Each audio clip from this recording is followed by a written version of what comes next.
How do you know if you need grief counseling? If it's more than you can handle on your own? We're about to dive in.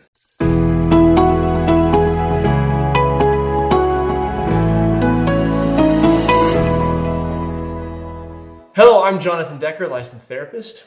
I'm Alicia Decker and co-founder of Mended. And today, Tiffany Berg is with us. She is a chaplain and an author and just an all-around amazing person. And we are so grateful to be chatting today. Thank you for having me. Yeah, you're something of a grief expert, both in life and in profession. I mean, you've been through quite a bit. And one thing I think about a lot is everything we go through. People say, why me? Why is this happening to me? And I think there's different answers, and sometimes we create the why. But one answer that I think is always true is everything that we go through empowers us to help others. And I think that's certainly true in your case. Can you speak to that? Absolutely. I think looking to, say, Viktor Frankl, right? Mm-hmm. Everyone will suffer, but not everyone will find meaning in that suffering. Yeah. And that's really our choice. We can either create a story or we can create growth. And so choosing growth is our opportunity. Yeah. I think when we do that, nothing is in vain. We have experiences and gifts and skills that then can be a blessing to other people and show them a way to take that suffering and create meaning too. And I remember there's a book you like, it's called The Obstacle is the Way, right? Mm-hmm. Where everything, I mean, you say it best, everything in life is what? Everything is an obstacle or an opportunity. And just like it's a story or it's growth, like you choose what comes out of that. Like it can either be the thing that breaks you or it can be the thing that shaves off the rough edges and turns that coal into a diamond. Yeah. So Tiffany, I know you've been through so much. You've had challenges with addiction. You lost your husband at a young age with little kids to cancer and just a myriad of other things. What can you share with us about that? Well, losses inform our lives. It's kind of like that meridian in time where we recognize who we were before something happened and then who we are after. And we recognize that now we have more information about life. And when we know more, we do better. We have the opportunity then to decide who we want to be based on that and who we want to bless. It's like we now have a burden for other people that have had that same suffering or similar. And so we can actually be kind of infused with that experience, that grief and that compassion and take it to a higher place as opposed to looking at ourselves as victims. And so just recognizing it is an opportunity. It is an opportunity to see ourselves and life completely different. Losing my late husband to cancer, he was one of these people that kind of slid into home base at full speed. He had a bucket list. He completed so many of those beautiful things. And I think for me watching that, it informed me how to really live. And I've always tried to keep that with me, that we do have a short period of time here and we get to choose what to do with it. And he had joy till the very last. And again, as awful and hard as that was, it was a witness to me that it can be done well. Yeah. And that's just stayed with me. That we speaking to Viktor Frankl again, that we choose our attitude, we choose our reaction, even when we don't choose our circumstances. I mean, in the therapy world, it's known as radical acceptance, right? That there are things that we can't change, that we don't have control over. So focus our energy instead on the things that we can. When it comes to grief, and you talk about that meridian of time in your life, I have my life before my mom died, because my mom died suddenly. None of us saw it coming, and after. So there's definitely a time before and after she passed away, because none of us saw it coming. And I remember ever since that time, there have been a lot of things that have happened in my life that before would have broken me, and now I'm just like, I've had worse. Yes. You know? It helps you really kind of put this hierarchy of difficulty. Yeah. So you see things and you can very easily put them in perspective. Like, oh, okay, this is a sliver. This is not an amputation. Yeah. And it's really important to have that perspective. And as you experience life, you become more seasoned by that. And not that you become jaded, that's not what I mean, or Yeah. desensitized, but you become very aware that, yeah, there's some suck in life. Yeah, absolutely. And still, life is beautiful. Yeah, it is. beautiful. And we can always create something beautiful, even Exactly. from the raw materials of life and from the Yeah. people and all the things around us. The thing about beauty, something isn't beautiful because it's perfect, or something isn't beautiful because it is happy and sunshine. Some of the most beautiful things are through the pain. You know, I think that there's a type of love, for example, that when we experience loss and grief, there's a type of love that we only experience in having compassion for one another, that Yeah. if it's all just happy, fun times, we don't experience that profound joy that comes through that cloud, that darkness. Yeah. When my mom passed away, you know, it was a health issue, and she died in her sleep. And my dad came in and he found her. He made her breakfast, and he came in and he gave her butterfly kisses, and realized that she was gone. That is so sweet. And it's very, it's like the saddest, most terrible thing. Yes. And for weeks after, you know, all the kids come home and the grandkids, and there's a funeral, and you know, he's the patriarch. So he's trying to be stoic. I mean, he's grieving, but he's like, I need to be here for my kids. I need to be strong for my grandkids. I need to.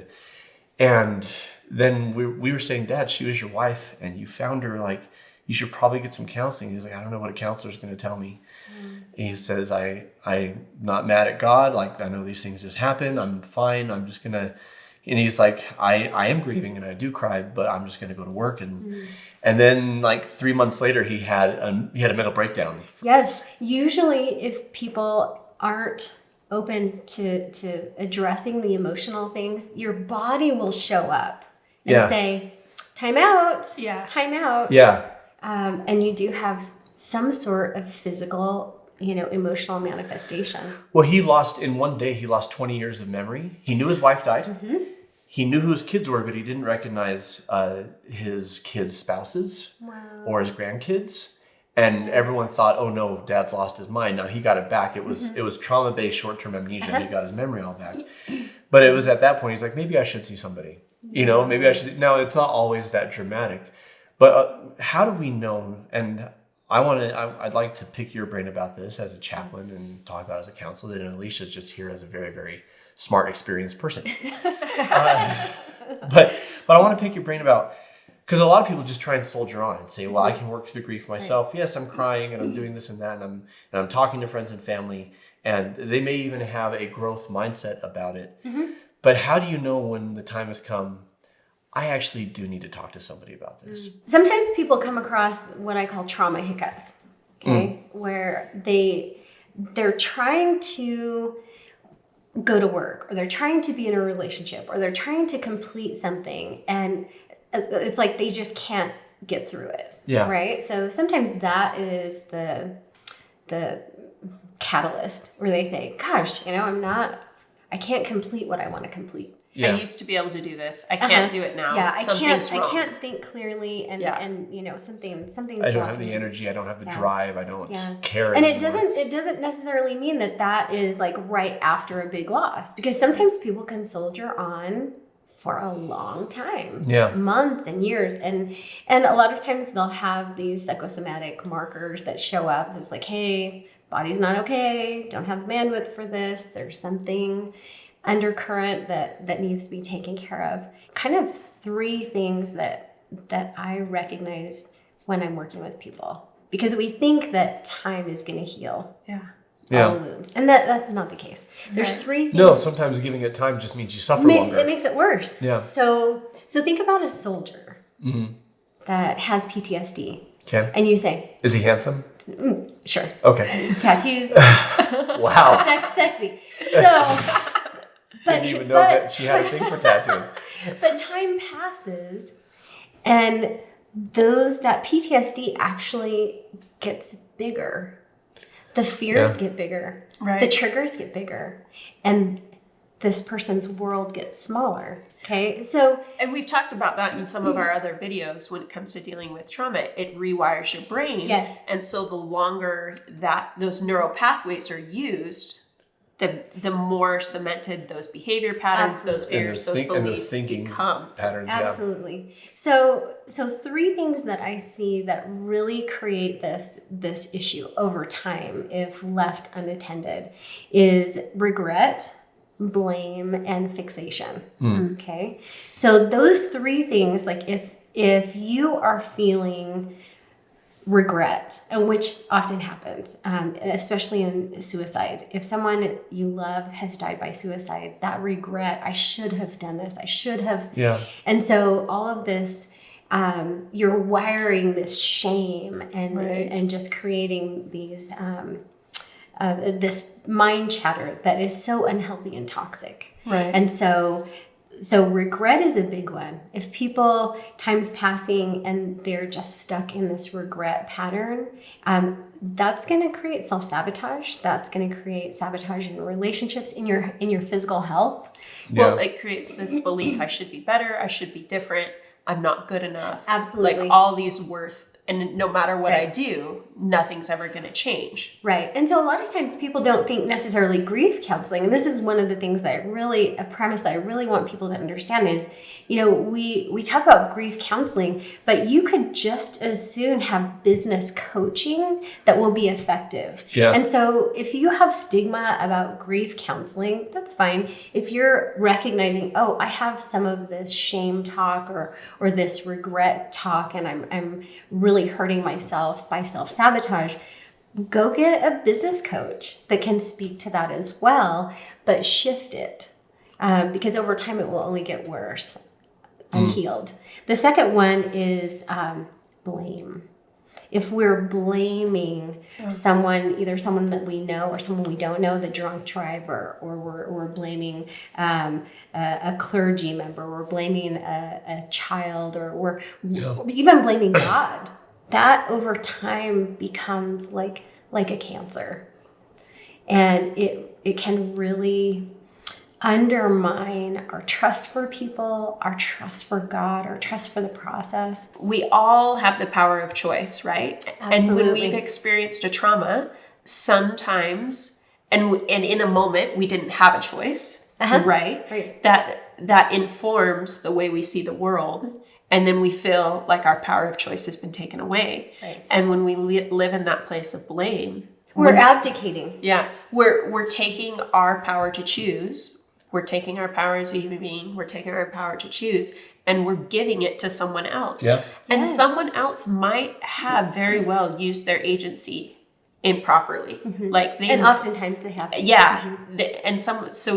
There is absolutely a place to recognize wrongdoing and someone treating you in a place of wrong. But then when you give your power of choice or your power as a person to that situation or to a person or to an entity, it continues to inform on the rest of your life, and you continue to act from that place. Well, on that note of blame, again, think about Viktor Frankl and his recognition that he alone was in charge of his mindset.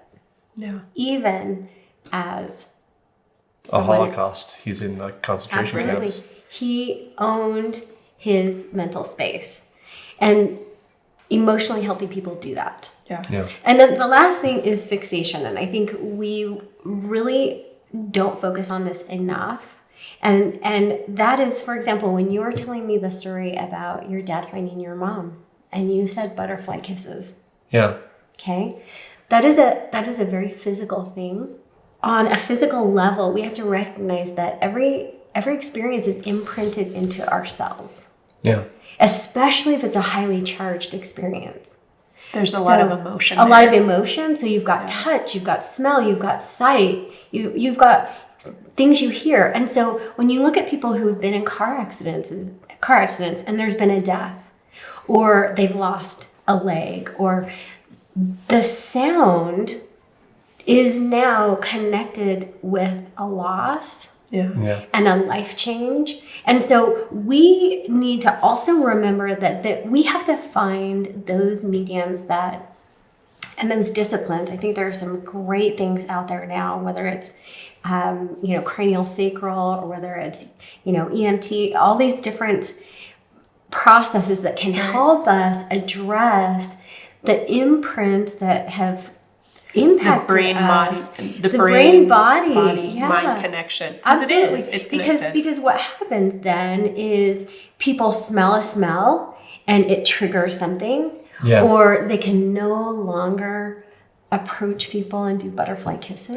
Does this make sense? Yeah. And so what happens is then we have these blind spots physically, and we just like a sore elbow, we're maneuvering our life to avoid these pain. Triggers. This pain. And so again, our lives become very small if we're constantly being re-triggered with PTSD or these physical fixations, whether it's smells or sights and really some of the best things that you can do in that case is acknowledge what they are. So sometimes for children, it's, they saw blood in an experience, and so color it out for me, show me what you see, and being able to see through coloring what children are remembering. Like 9/11, they had children coloring, and when they realized, children thought that planes kept hitting buildings. They didn't. Like it that was because they saw it over and over. Because they saw it over and over, and so every building, they were afraid a plane was going to come and hit it. And so we don't know what someone's fixation is until we explore that. Yeah. Well, and a lot of fixations are subconscious, and that's my line of thinking about when you should get grief counseling is if you've lost somebody, get counseling. Because yes, people grieved before they were counselors. People grieved before they were therapists. But in a lot of ways, people would limp along, or they would have problems that they didn't even...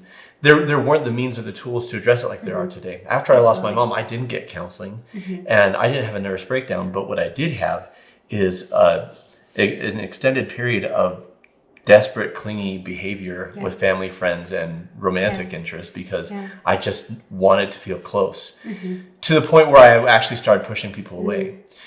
The flip side of that is that I didn't have to go to counseling, but I did have a best friend that I talked to consistently about my mom, the things I loved about her, the things that I missed, what I was feeling, what I was thinking. And people would ask him, how's Jono doing? And he'd be like, you can talk to him about it. Like, he's okay to talk.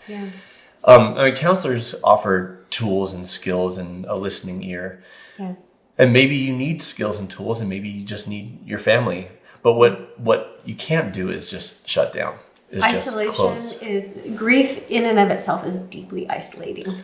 And so because people get awkward and they don't know. They're like, oh, I don't know what to say. This is so huge, so I don't know what to say, and I'm sorry. I don't want to say the wrong thing. And I'm sorry for your loss. Sounds so trite. And what they don't understand is it's not their job to take it away. It's their job to just be present and with you. And I like the people who just hug me, or people would say, hey, I'm thinking of you. You think that's like too small of a thing, but it lands. It helps so much. It does. When people have experienced a loss, especially a sudden loss, I tell them your job is to protect your peace for the next year. Your job is to like bubble wrap yourself in good people, because you're going to have to reframe this 1,000 times. And so if you have people that are loving and good to you, you're going to be able to have that space to reframe it, say it over and over again, what you're going through, be heard.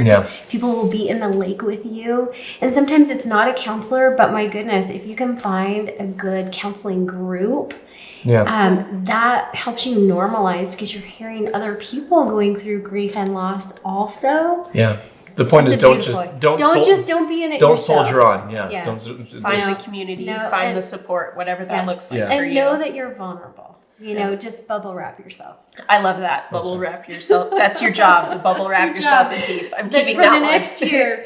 So we want to thank you, Tiffany, for joining us today. Your insights have been very, very powerful and potent, and I'm excited because we're going to do a couple more videos with you. For those watching at home, or in the car, or in the loo, we want to direct you to this other video, which is clinical depression in marriage. We've got a lot to offer there. And once again, great guest, great you, okay me. And so if you enjoy what we're doing, please like, subscribe, click the bell to make sure that you get all of our videos. And if you know someone who's wrestling, know someone who's struggling, or if you don't know who, you just want to send this out into the universe, sharing our videos on social media is the best gift that you can give to us. So we want to thank you for joining us. Keep your light shining because the world needs it, and we'll see you next time. Here it comes. Here's the video. Here's the video that we were telling you about. What should they do with it? Clickety click. Watch it because you got time. And even if you don't, everything else can wait.